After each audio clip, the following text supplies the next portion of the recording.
Hi, we ended that last video about Wesch chapter 5. We're talking about why there was a need for concentrations of power. Basically, when we have inequality, um, it helps to maintain power by making sure that people remain dependent.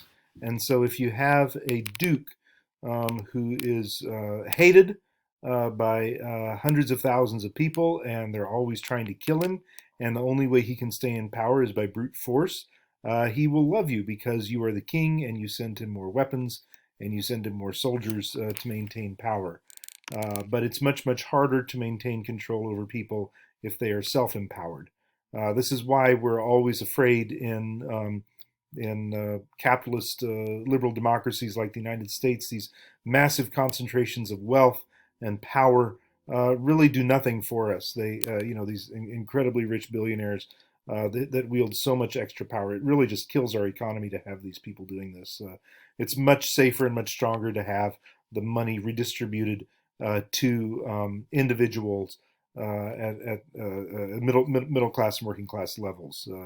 It's just safer, and it's frankly it's better. It makes everyone better off to do that. People make much better decisions when they're not feeling threatened that they're going to die or lose everything because they're so weak in relation to the very, very powerful.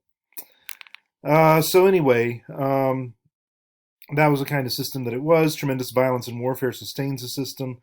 Uh, Basically, in these estates, all land is ultimately owned by the king, but some people have rights to the land. We have freeholders, these are the lords, or even some owner peasants who have more control over the crops grown from the land and the labor connected to it. Most people, though, were peasants or serfs in the Middle Ages. They have usufruct rights to the land, use of its fruits.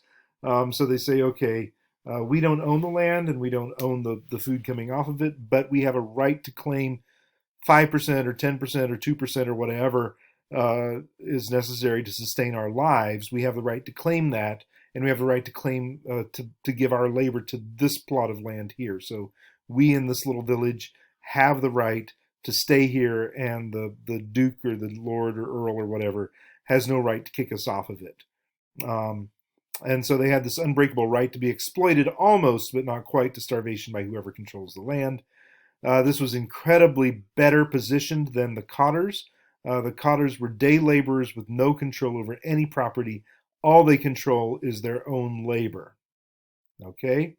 And so I'm going to put it to you that most of us in this classroom are like cotters. We have no property. We don't own anything.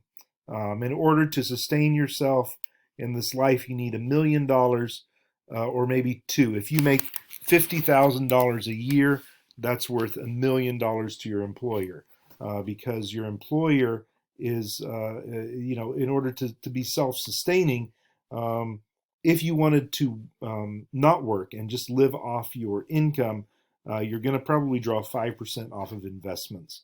And so if you have $1 million in the bank, that's 50,000 a year that you can take. So if you get $1 million and you put it in investments, you'll be able to draw on that $50,000 a year, which is, it's a nice income. You're not going to get rich. It'd be better to have 2 million and get 100,000. That's when you can really retire from your savings. Is when you have $2 million and you have that in investments and you draw 5% of that every year. In a good year, the stock market will make you like 8-10%. In a bad year, 2 or 3%. So you draw 5, and you're doing pretty good with that. And so that's $100,000. Nobody in this classroom, nobody in this class, very few people at this institution have that kind of wealth. But everyone who's up there, the freeholders, everyone had that. The poor people had $1 million, and the rich had billions. Um, Okay, so but we are day laborers. The only thing that we have is our labor. The only thing that I have is the money that I make from working, and that's how I'm going to pay off my debts, and that's how I'm going to save anything for retirement, and that's how I'm going to provide for my family. The mercantilist roots of industrial capitalism in 1492, everything changed. It didn't change immediately. It wasn't for another 300 years that everything changed economically, But politically, the most important date in the history of the world is 1492. What did the world look like in 1492? In 1492, the most advanced city in the world was Samarkand, the capital of the Mongol Emperor Tamerlane in what is today Uzbekistan. So let's go to Uzbekistan here.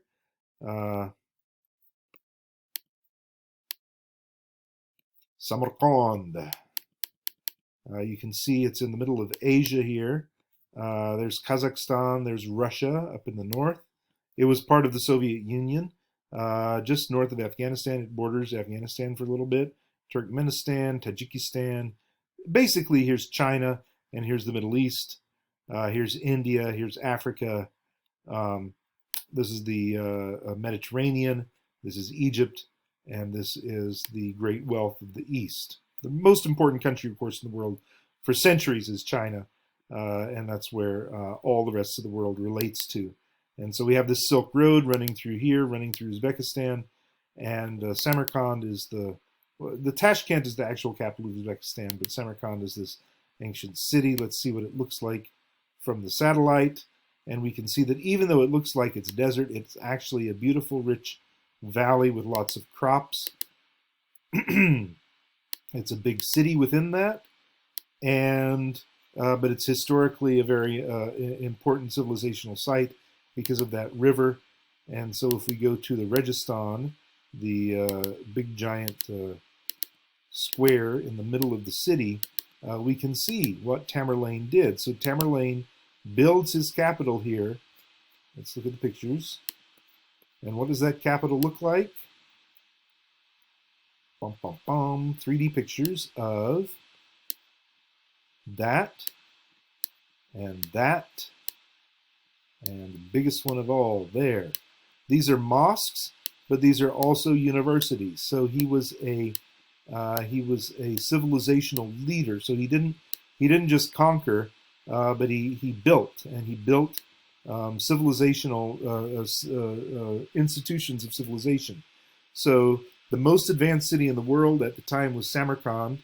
Why do we say it's the most advanced city in the world? Because when Tamerlane set up those universities, he populated them with the best poets, philosophers, scientists, mathematicians, astronomers, and artists than more than any other single site on Earth at the time in 1492. We know this because we have people who are historians, and they know who are the top 20 astronomers in 1492.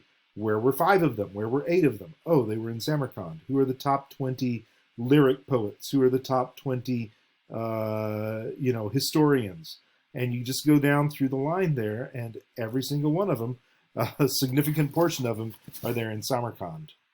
What was happening in 1492 in Europe? In contrast, in 1492, the Catholic rulers of Spain were finally able to establish control over their territory. Wait a minute before we do this. We're 8 minutes in. Let's see if we can get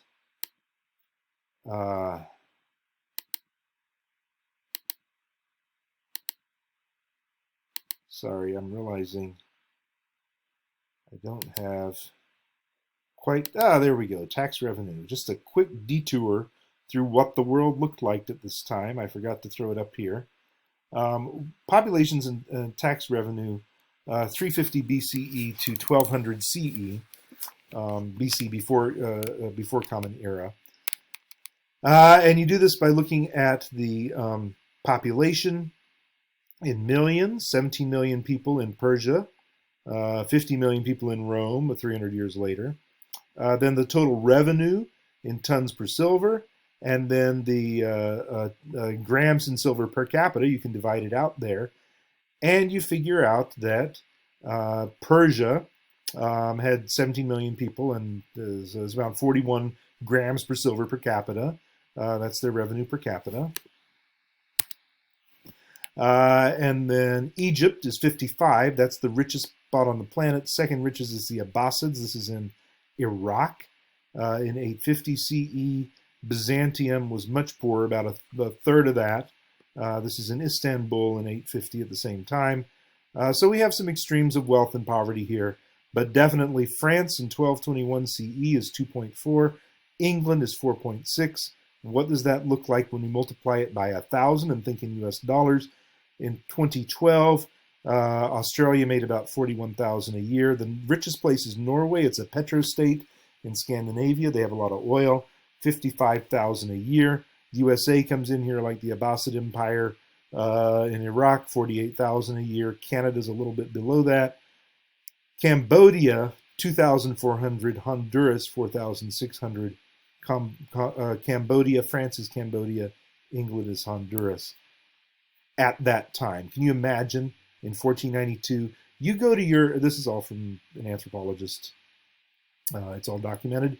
Can you imagine a American today thinking, oh, in another 100 years, in 2120, if we are in trouble and we need a bailout, we're going to go to Honduras and we're going to say, please, please, we come from New York and we need money. Please give us money and bail us out. Would that happen? Never happened. But it actually happened in our world in the years following 1492, and I will tell you that story when we get back.